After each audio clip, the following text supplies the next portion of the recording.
Hi, and welcome to Alive with Chronic Illness, a podcast dedicated to exploring what it's like to live with and not in spite of chronic illness. Today, I'm joined by Aimee, who shares her experience of living with post-viral chronic fatigue. Thank you so much for joining me today, Aimee. Thank you so much for having me. I'm really glad to be here. I thought that we could just sort of start off with a little bit of an overview of your experience of chronic illness and your journey to diagnosis. Yes, so just a little bit about me. I'm 29 years old, living in London with a fairly normal office job. I've had chronic fatigue for just over 3 years, and I'm also the fatigued person behind the @Fatigue Diaries Instagram account. I started Fatigue Diaries last year because chronic illness can be very isolating, and I wanted to share my experience and connect with others who are also living life with chronic illness, but in a positive way that shares how I'm living with fatigue rather than just the struggles of fatigue. And I also wanted to be transparent about trying to manage fatigue in the workplace, as I was desperate to find anyone with advice or similar experiences when I got signed off on long-term sick leave. And I really like your statement in the introduction to this podcast, where you say that it's about exploring what it's like to live with and not in spite of chronic illness, because that's a lot of what I'm trying to share with my content as well. And to give some more detail on my chronic fatigue, my main symptoms are brain fog, a crushing mental exhaustion, feeling dizzy and slightly nauseous, and feeling both lightheaded and like my head is being weighed down or pressed in on all sides. And I don't suffer from physical fatigue, but my mental symptoms can make it hard to move around, and sometimes all I can face is lying down with my eyes closed because my head feels too heavy to do anything else. And then just to cover how I got diagnosed, my chronic fatigue started as post-viral fatigue following an extremely bad virus in November 2021. I had a cough and fever for 3 weeks, and it was similar to COVID, but I tested negative throughout, so it's much more likely to have been a bad flu.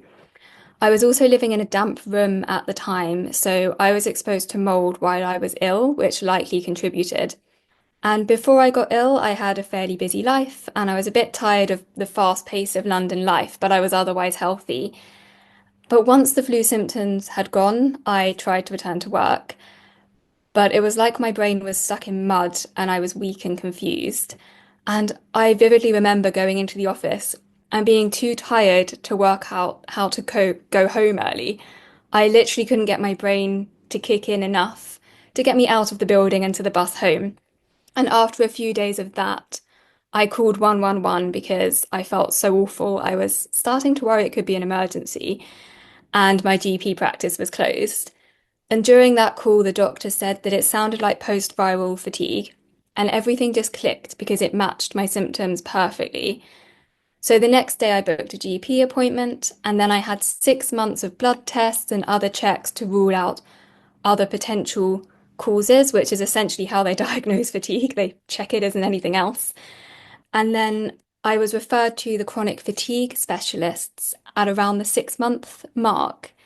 And in another 6 months, I met with the CFS specialists. And after that, I was diagnosed fairly quickly. So it took just over a year after becoming ill to be formally diagnosed. And I didn't have any other health complications, so it was quite clear from the beginning that it was post-viral fatigue. But even with that, it took a year. Then, once I got the diagnosis, I was referred to the NHS chronic fatigue programme, which I started a few months later in 2022. And that programme's more about self-management, which would have been very helpful earlier on in those very early days of fatigue. But by that point, I'd already researched and figured out a lot of ways to cope with chronic fatigue. But it was nice to have that targeted support and to feel less alone with trying to recover, which I know a lot of people with chronic fatigue experience. And I was fairly lucky throughout that my GP listened. They didn't brush it off. They instantly said, "We think this is post-viral fatigue." So all the way along, they were properly listening and testing for that, which I'm very grateful for because I've heard a lot of people not having that experience. And I now have chronic fatigue slash ME, but it's essentially still post-viral fatigue. And the terminology just recognizes that it's a long-term illness. And did you find then the self-management program that you went on, was it still helpful or was it just a little bit too late? I think overall it was a little bit too late. I'm still technically a part of it in that I have follow-up sessions every few months. It was helpful in that it made me fully analyze everything that I do. You know, you start with looking at your sleep schedule and learning about circadian rhythm and about light management and about pacing. So it was helpful in that it confirmed a lot. I did extensive research. Whenever my brain was in gear enough, I was researching. So I had worked out a lot of it on my own. I think it was helpful in that it confirmed that what I was doing was essentially all I could be doing. Um, and it was nice to have that support. It also meant that I was really checking in on myself to check that I was doing the things that I thought, you know, going to sleep at the time that I'd planned and trying to get daily fresh air and all these small things. But that in itself isn't going to cure fatigue. It is just helping to manage it. So I think it's a great program, but it does really summarize that we still don't really know how to cure fatigue. Um, but no, I would recommend it if you can get on it, because obviously it's a long waiting list. No, it's good to know that it's worth it. But yeah, it does seem like it sums up a lot of really key topics there. But often I think, particularly myself, when we research, these topics come up anyway as well. Yeah, and I think I was feeling quite confident in what I'd researched and also in the fact that I used to live a fairly sort of healthy lifestyle before, so a lot of it just made sense to me. It was just about looking after yourself, trying to live more in tune with nature and making sure you get that sort of proper light in the mornings and that you're not looking at screens in the evenings to get your brain into that really good rhythm. So yeah, I think, you know, actually I would say if you're someone that's waiting to get onto that program, trusting your instincts and doing your own research, actually that got me to probably the same level that the program would have got me to. That's really reassuring to hear. So it's had a very big impact on your life and on your work as well. Did you want to talk a little bit more about that? Yeah, so it's had a huge impact on every aspect of my life. And before November 2021, just to give an example of what my life used to look like, I was healthy, active. I had a huge amount of hobbies. I loved visiting new places and weekend trips to see friends. I had a job that involved a few early morning and evening events, so there was always something exciting happening. But at the same time, I always made sure to get a good night's sleep. I practiced mindfulness and meditation. I was eating healthily. So, sort of staying healthy and having a balanced life was always something that I just enjoyed and took for granted. But then in the early months of the fatigue, and to different extents ever since, I've had to stop almost everything. And the majority of my time was spent lying or sitting up in bed. In the first couple of months after the virus that caused the fatigue, I was only really awake for a couple of hours a day. I was too tired to talk or do basic tasks like cooking. And that was not because of physical fatigue, but because my brain couldn't handle doing even things that used to feel easy. I was still sleeping well at night, but I was spending 12 to 14 hours asleep and then a lot of the day lying on the sofa in a sort of semi-waking doze.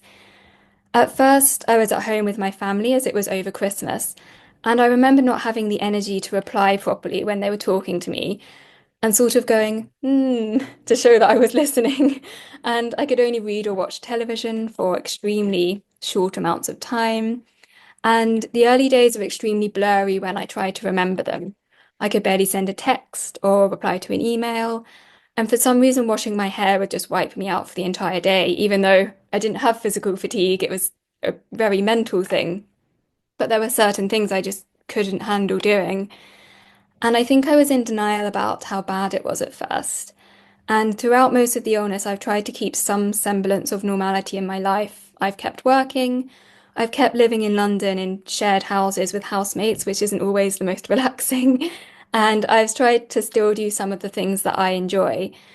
But I think if I'd realized the scale of how bad it was at first, I probably should have moved back in with my parents for more support. And if I'd been even slightly more ill, it wouldn't have been possible for me to even attempt to live on my own or continue working. And aside from the practicalities of looking after yourself and working with a chronic illness, it's just very isolating. I live in a shared house in London, and while I see my housemates regularly in passing, most days I don't have meaningful time spent with others. My friends are spread all over London. My family are about an hour's journey away, and it takes a lot of energy to see them. And they're very understanding and supportive, but the reality is they're just very busy with their lives, so they can't always come to see me as much as I would like. And I'm in a slightly better place health-wise now, so I can see a friend or two at the weekends. But the reality is that if I'm not feeling well enough to go out and socialize, then I'll be at home on my own, likely lying flat in bed. Um, and I also used to love going into the office and seeing my colleagues and having a chat in the kitchen. And that's another level of socializing that gets taken away the second you're not well enough to work or even have to work from home. And obviously, exercise. I used to love exercise. And although my fatigue is mental rather than physical, the heavy-headedness and the mental exhaustion can make it really difficult to move. And sometimes that makes me feel motion sick if I move too much. So it does affect everything. And just having enough waking hours to do everything when you spend a lot of time in bed is also something to take into account. Um, and when my fatigue was at its worst, I was too exhausted to feel bored or like I was missing out because my mind was so completely overwhelmed by just existing. And one of the first signs that I was recovering was starting to feel like I wanted to do more than I actually could do with my fatigue. And then just looping back to work. And it's affected my work life in sort of fluctuating way. I have managed to stay employed throughout, but with periods of extended sick leave. And initially, I had to take time off work, and I took about a month at first, plus time over Christmas, which in retrospect was a ridiculously short period of time, considering how unwell I was. And if I could go back, I would tell myself to just be more serious about it, take more time off work, to not try and return as if I wasn't like really ill. And that initial period off was followed by an informal phased return and trying to continue in my job for about another year and a half. At that point, I was somehow managing to look after myself and continue doing my job, but I knew something needed to change. So I decided slightly irrationally to change jobs. And I took a couple of months off work before starting my new role. The new role then led to a relapse, a period of extended sick leave, and my most recent phased return, although I'll discuss that in more depth later. So it's it has affected everything really, and I have recovered a lot in the 3 years since my post-viral fatigue started, but I'm still extremely far from being recovered. And when I'm looking for kind of signs that I am recovering, that includes things like being able to get through most days without napping, having moments of mental clarity without the brain fog, being able to do gentle exercise, and having enough energy to feel excited about life and hobbies again, even if I can't necessarily do all of the things that I'm excited about. And I'm now back to full-time work, but with a lot of measures in place in my life around work to make that possible. So, yeah, it's quite all-consuming, but at the same time, you do continue to live through it in some way. Yeah, and I think that's the thing, isn't it? Like when we're going through these experiences, we are still living. We might be experiencing fatigue, we might be asleep for long hours a day, but we are still alive. And I think you picked up on some really important points there when you were talking about how when the fatigue was at its worst, you didn't even have the energy to feel bored because it was so bad that you Yeah. didn't have space for it.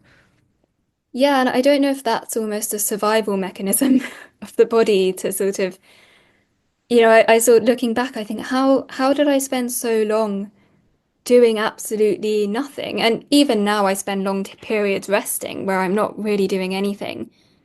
And it is the brain just sort of shuts down. And in a way, it's almost slightly worse when you begin to feel a little bit better and begin to go, oh, this isn't what I want to be doing. But my brain's still often too tired to be doing anything else. But yeah, it can really sort of just make your brain shut down. Yeah, and I've had I broke my ankle a couple of years ago and I had like quite a bad period of time in my health after that while I was trying to rebuild the strength and trying to recover from it. And then I experienced similarly when I started being able to do more, there was almost like it was good because I knew that I was being able to do more, but it was also kind of bad because I all of a sudden was thinking, oh, I've just lost or felt like I'd lost all this time when I was so unwell that I couldn't do anything that I didn't really think about at the time because I was just surviving. Like when we went through that, we were just surviving. So Mm. it was only when I came out the other end I thought, oh, this is what life is supposed to be like, or this is what life was like before, because I had kind of almost lost the concept of it. And I think that you said there, it is that survival mechanism just to get yourselves through it, really. Yeah, and then in a way, the transitional phase is more frustrating because you begin to get the urges to try and live more normally, but you're just still not well enough to do that. Yeah, yeah, definitely. And you touched briefly on the phased return to work, but do you want to talk a little bit more about what that looked like for you, how you went about approaching that? Yes, so I've had two experiences of a phased return to work, and I'll outline the first briefly, but I'll focus on the second as the first phase return was handled more informally, which I've since realised is quite unusual. So the second is more useful as an example for others, I think. So once the flu symptoms had gone back in 2021 and I tried to return to work, I took roughly 6 weeks off sick around Christmas to try and recover. And then I did an informal phased return of working for a couple of hours a day and then increasing over a couple of months. But we didn't really have a set plan. It was more just what I could manage at the time, which was actually, in retrospect, wonderful. But I then went up and down for a year, taking days off sick when needed, but generally trying to struggle through and keep doing my role. Then I decided to change jobs because I knew I needed a change and I wanted to steer away from a role that involved a lot of external contact, such as answering the phone and replying to emails or running events, whilst also trying to do my other work projects, because I'd started to realize that juggling was extremely mentally draining. So I applied for a role in a different company that was more senior but more internal rather than dealing with external contacts. And I knew from the start that I wanted to take a couple of months off work in between roles. And I negotiated that when I was offered the job. And I'm really glad I did that because those 2 months were essentially sick leave for me. They really helped me to feel slightly better and ready to take on a new job. And it's also worth noting that I brought up the fact that I had health complications in my interview, which I know is generally not advised. And when I was offered the job, they were really clear that they had taken into consideration that I was unwell, and they still felt I was the best person for the job. So being transparent worked well for me in that instance. And it also gave me some extra confidence for starting a new job with a chronic illness, which was really nice. I then started the new role after that 2 month break, and I didn't put any specific measurements in place for the fatigue other than working mostly from home, as I was hoping that I'd be able to manage the fatigue around working, and I was feeling a lot better after that 2 month break. Unfortunately, it was an extremely high workload, and by Christmas 2023, I was in a really bad place with my fatigue again. My manager at the time was incredibly supportive and asked what I needed to be able to continue working. And we agreed that I would work Mondays, Wednesdays, and Fridays, taking the days in between as sick leave to allow time for me to rest and recover. But my workload was unchanged, and in retrospect, this working pattern led to me working very intensely without any breaks on the days that I was working to try and keep up with 5 days worth of heavy workload in 3 days. And as anyone with chronic fatigue knows, consistency is important for pacing. And I'd basically set up my own boom and bust cycle on a daily basis. which was completely my fault. I was asked what I needed and I suggested that, but I just didn't know better at the time. And by May 2024, I was really unwell. My fatigue and brain fog had got so bad that I honestly can't believe I was still managing to work in any capacity. And I was still churning out work and meeting deadlines. But I kept finding myself zoned out whilst out and about, which was scary, or just staring into the middle distance with no idea how long I'd been doing it. And I was feeling so constantly tired and confused that I was living almost on autopilot.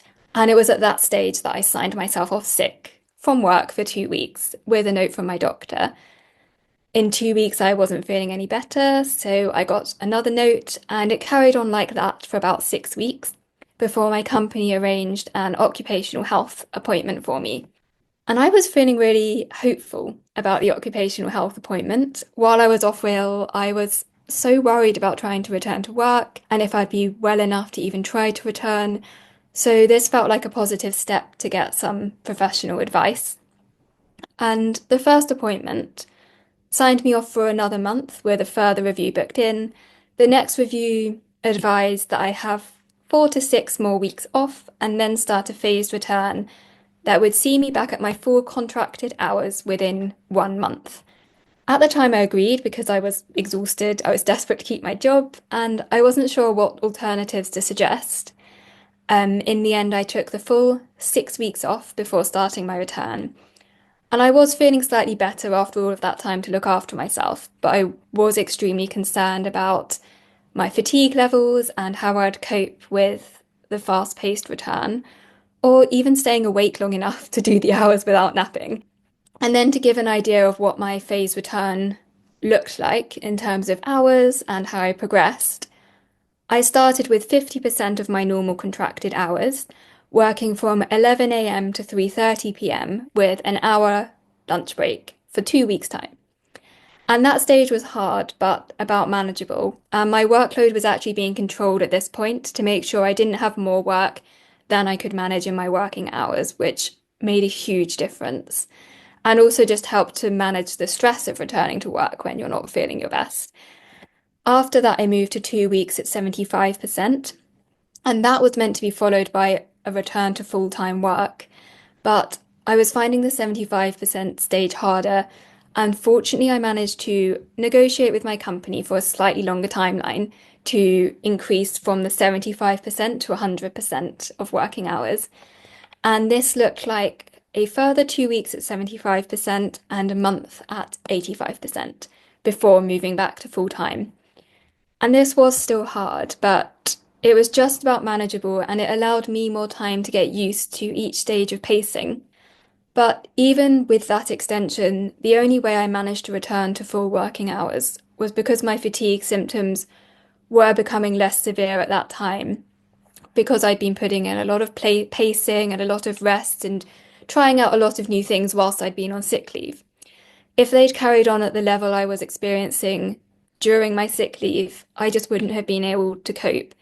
And there weren't any allowances in the phase return for pausing or needing to extend further. So I think there's definitely work to be done with the general idea of phase returns around chronic illness to allow for some flexibility. And throughout the whole thing, I felt like my job security was very uncertain and that I was constantly trying to prove that I was well enough to do my job because the phased return meant I had to be working like a healthy person within a set time frame, which is quite hard when you're obviously not actually well. I did negotiate some longer term adjustments with my company, and I do really appreciate some of these, and they're a large part of why I've managed to keep working. For example, being able to take short breaks throughout the day, being encouraged not to accept or set up back-to-back meetings, being able to set boundaries around work that is not technically in my job description, and of course, taking a full lunch break and logging off on time. And a lot of these are basic rights and should be the norm for mental and physical health at work. But as I'm sure many people working in corporate environments know, it's so easy to start skipping breaks and sitting in calls for hours, especially when deadlines are coming up or the workload is too high. So I'm really grateful that my company, I had a discussion and I know that my company is aware that I'm doing that and they condone it. So I don't almost feel guilty for saying to someone, "Oh, could we have this meeting half an hour later?" Or some, or that if I'm away from my desk for 10 minutes because I need to just get some fresh air, no one's going to look at my Teams and realize that I've been offline and ask why. So that has really helped in just basic management of the condition while at work. And I have been working from home during my phased return, which is another huge factor in making the return possible. I did have some difficulties towards the end of the phased return, as my occupational health provider hadn't specifically recommended working from home, because when I was speaking to them, we didn't have any policies that stated a certain amount of time in the office, and up until that point, I'd been allowed to do whatever I needed to get my job done. Whilst I was off sick, a 60% on-site policy was introduced, which would have been 3 days on site a week. And that just wouldn't have been possible with my fatigue, and probably won't be for a while, I imagine, if ever.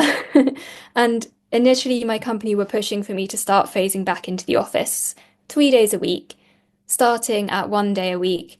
And I spent several weeks negotiating.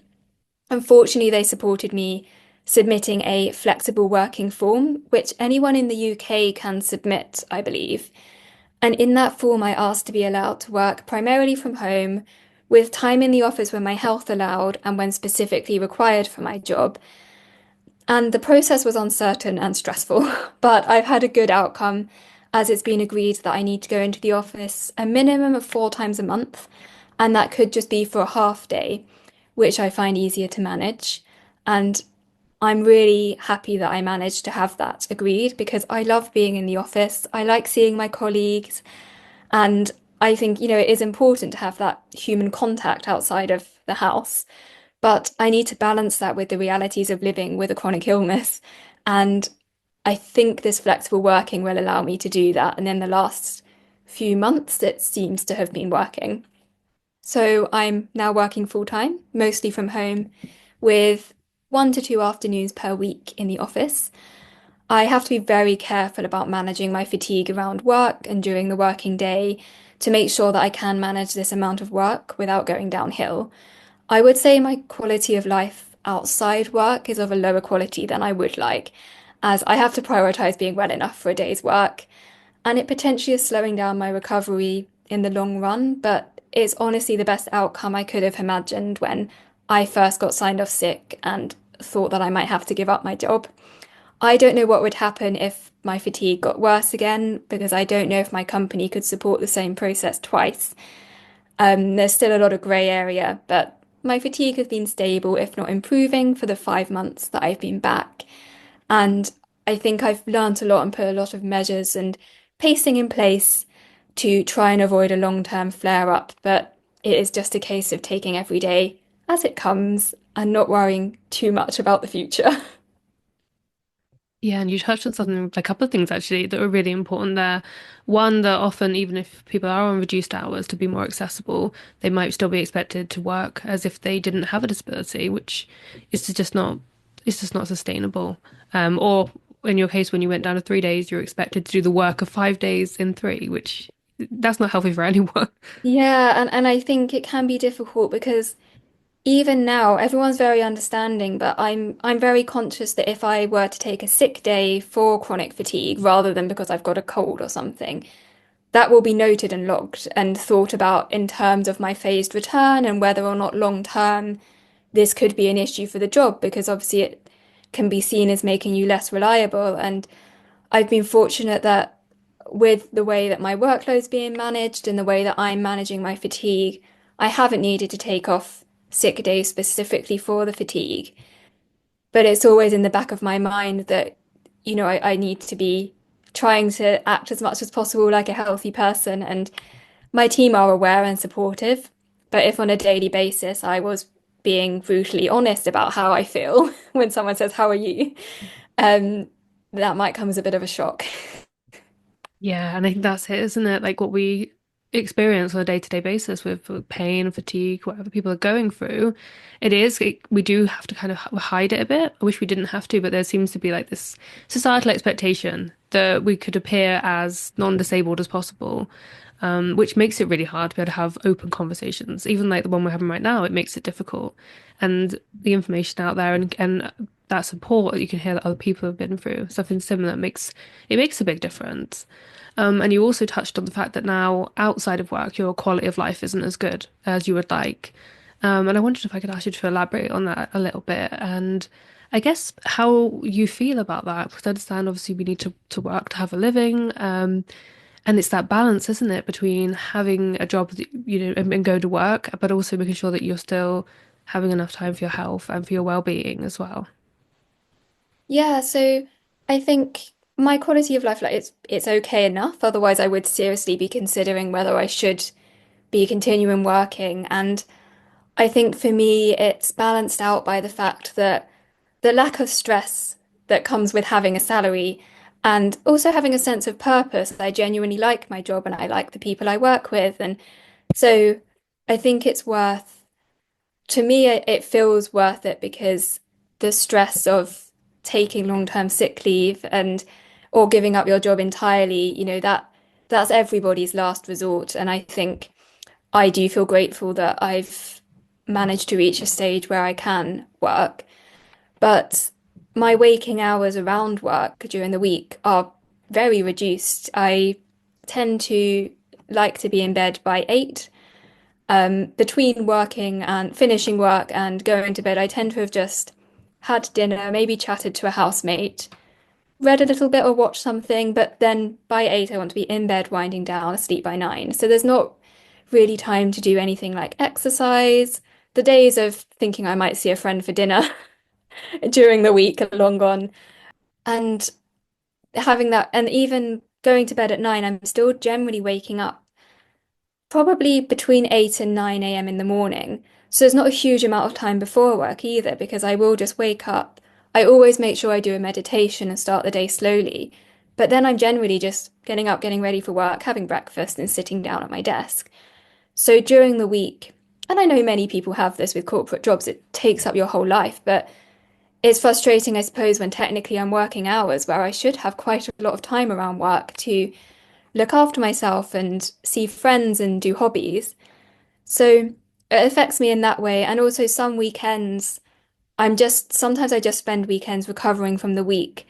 I have been recently making more plans at weekends and doing some nice things, but it's always in the back of my mind, I can't risk this causing a flare up because I need to be well enough to work on Monday. So I suppose it just really reduces the amount that I can do. And if I have a stressful day at work, it does, sometimes I'll feel really foggy and dizzy in the evening, if I haven't paced sort of correctly during the day. So it's it's manageable and I don't feel too bitter about it, I suppose, because I know that it sort of is the best case scenario. And I also really hope that if I'm consistent with everything I'm doing, I will continue to see recovery in my chronic fatigue.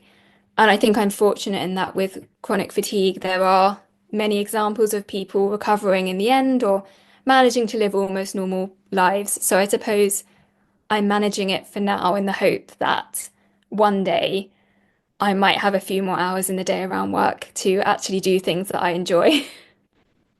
Yeah, and it is all about that balance, isn't it? If it brings you the fulfillment and the structure and having the lack of stress around an income, I think that those sort of things like worrying about like how you're going to pay the bills doesn't help chronic fatigue either. So yeah, you've got a really good point there. Yeah, and I think, I was faced with the option of, I mean, I'm really fortunate that I had the option that I could have moved back with my parents and given up my job and stopped paying for rent. But that decision to sort of give up the life that you have built and the place you're currently living and a job that you actually really like, that is a big decision. And I think I really feel for people that aren't in the stage where they can consider starting work again because it shouldn't be our whole lives. And I do feel that I really hope that in the future work won't be the main focus of my fatigue recovery. But it does make a big difference having that stability and the freedom essentially, and the freedom to pay for if you need medical treatments or if, I sort of considered one or two things that the NHS couldn't offer, I could do that if I'm working. But if I'm not working, you do have to be a lot more careful with anything you're spending money on. Yeah, that's a very good point. There is a lot of things that aren't necessarily funded, and you do have that freedom then with that comes with having an income. I think yeah, it is very valid, and I'm sure there probably are many people listening who maybe they're experiencing something similar and they're finding that it is pretty much all of their energy is just going to work, and it shouldn't have to be like that, but unfortunately it is for many disabled people.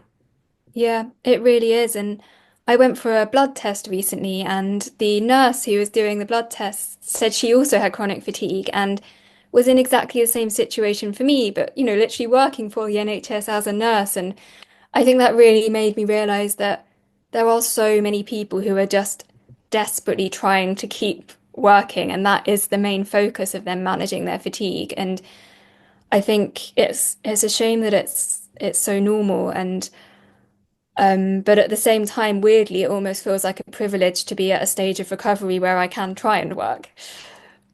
Yeah, yeah, absolutely. So what do you think worked well for you with that phase return, and was there anything that really didn't work and that you would probably change or advise people to consider if they were looking at a phase return? Yeah, so I'll start with what didn't help me and end with the positives. Um, the first thing that I found made my progress very difficult was the occupational health advice that I received. And this was from an external provider arranged by my company. So they were specialists in occupational health advice. It was definitely necessary in the process, but the occupational health advisor I dealt with seemed completely out of their depth with chronic illness. And the two sessions I had were very frustrating and left me feeling hopeless, which I want to mention in case anyone else is in the same position. I went in feeling really hopeful that they'd be able to provide the advice I needed, and I was really thrown by the experience. In the first session, they were helpful as they advised the month of work to be reviewed by them again at the end of that time. But in the second session, they kept asking things like how far I could walk without resting when I'd explained my fatigue affected my mental capacity rather than physical. And we kept going round in circles with similar sort of not quite appropriate questions that I think they had on a sheet that they needed to tick various boxes. And they just didn't seem to have any understanding of chronic fatigue. And then the sort of return they advised wasn't suitable for a long-term illness. And I think there's still a lot of work to be done with employers and occupational health advisors around long-term illness in the workplace. And in the weeks following my second occupational health appointment, I did some research and realised that I'd been recommended a phased return that was far too fast, just didn't fit for chronic fatigue. And I was worried about even the first stage. And I then had to do a lot of research and advocating for my health and what I needed with my company to essentially undo the incorrect advice given by the occupational health advisor. They also advised moving to a part-time contract in my occupational health meeting, and that would have been for 3 to 6 months. But that was rejected straight away by my company as they just couldn't have offered that, which I do completely understand. But it meant that overall, the advice I got from the occupational health advisors seemed like a combination of incorrect advice and advice that could be ignored by my company if they couldn't support it. And there were two other things recommended by occupational health that I didn't find useful, but someone else might, so I wouldn't rule them out completely. The first was CBT, cognitive behavioral therapy, and my company paid for me to have 6 sessions of CBT, which I'm really grateful for because I don't have any kind of health insurance through my job. But the sessions weren't really useful as they were covering the basics that I'd worked out for myself in the early stages of having chronic fatigue. And they were also focusing on a mental state and staying positive, which I've really fortunately been able to do. And I think it may have been useful if I'd come across it during the first stages of fatigue when I was struggling to come to terms with it and how to live with it. But it definitely isn't a cure, and I didn't find it useful. And I feel like it was perhaps suggested to my company almost like a cure. So that it wasn't a negative experience, but I don't feel that it helped. And the second thing advised by occupational health was filling out a mental health wellness plan. as supplied by Mind charity. And my company were very supportive of me filling this in. But I found it came back to haunt me because the questions surrounding stress and mental health in the form brought up conversations around handling stress as if the problem was that I couldn't manage stress properly, and also whether it would be possible for me to continue in my role, which can be quite intense at times, if stress was a factor that made my fatigue worse. And I think if the whole team had filled in a mental health wellness plan, it would have been a more even playing ground. And but because it was just me, it turned into a discussion about whether I was well enough to do my job and if I could handle it. And I think it's a hugely positive document for companies to be using, but it should be issued company-wide and not used in specific cases to deal with chronic illness, which isn't what the form is meant for. And it then singles out one employee much further. So I think it was slightly concerning that the occupational health advisors recommended that form, which I just don't think was fit for purpose in that case. But moving on to the more positive things and the things that actually really helped me. The first was the flexible working form, which I've already mentioned, but it was a huge help and it's allowed me to formally agree working from home most of the time. And it can also be used to agree a different working pattern if your workplace is open to that. So I think that's something that could really help a lot of people. ACAS is another thing that really helped me. They offer free online advice on all sorts of workplace issues, including long-term illness. And I checked my rights on there and even called one of their free lawyers at a point when I thought my phased return wasn't going to work and I'd be forced to resign. And they're a really useful free support. Action for Aimee's website has also been really useful for advice on how to begin working out what sort of phased return you might be up to doing and what sort of thing companies can offer, which I wish I'd known about earlier and I only found in the sort of later stages of my phased return. And then also just checking all the policies for my workplace, because that gave me more confidence when I was pushing for the changes that I needed to be able to carry on working. A lot of the policies had grey areas around long-term illness, so it wasn't always clear, and I think that's probably the case in a lot of companies. But at least I knew what was covered in the policies. That was tiring and the last thing I needed on top of returning to work, but it's also something that I would recommend doing because it just gives you that peace of mind that you know the ground that you're standing on. And then the NHS CFS programme, which we have already discussed a bit. And although I don't feel the programme overall has helped with my fatigue recovery, just because it did come a bit too late, the programme team were really useful for trying with support when I was trying to work through my illness, because they wrote a letter to my employer explaining the effects of CFS and ME in a lot of detail, and also basically explained that I was the expert in knowing how to deal with my health and that they should trust me and that it was, a serious illness, which I think is very important, especially for what is essentially an invisible illness. So I think that helped because it took away any uncertainty within my workplace about whether or not I was actually ill, because at work I was masking completely. I was, until the point where I was really not well enough to work, I was doing my best to seem like I wasn't ill at work. So I think that letter was really helpful to explain to my line manager and my HR department the sort of the realities of the illness. And the sort of final thing was that I was very lucky in having a supportive team through my illness, and nobody made me feel guilty for having to take time off, even though it left them in a difficult position. And they've been very understanding about CFS in a way that has made my return to work much easier, and I'm very grateful for that. I really hope that we're moving into a time of greater understanding for chronic illness and disabilities, and that this isn't just a case of me being very lucky with my colleagues. But at the same time, I know I was very lucky because there are instances where people have really struggled with their colleagues and dealing with a chronic illness. And the final thing that really helped me through the uncertainty of my sick leave and my phased return was reminding myself that my employer was learning too, because companies aren't really set up to deal with long-term illness. And I had to trust that they were trying their best too. So I think that's something I really hope changes in the future, that there are clear paths for working with a long-term illness. But yeah, I just had to remind myself it was a learning curve for everyone. Yeah, I think that's a good way to look at it as well, and just have that trust as well, especially if you can have build that trust to think, yeah, we're all learning here. Hopefully it will be better in future. And I think that's something that I strongly advocate for. But yeah, trusting that your employer has your best interests at heart, which is not always easy and it's not always the case, unfortunately. Yeah. But and there was definitely a lot of things like as you shared there, like things that went well, things that didn't go as well, and particularly around like stress management. Like you said, I'd imagine if most people in your workplace, if I filled in that form, I probably would come up as question mark on can I manage my stress? Because a lot Yeah. of people do struggle with managing stress because it is stressful to work and it is challenging.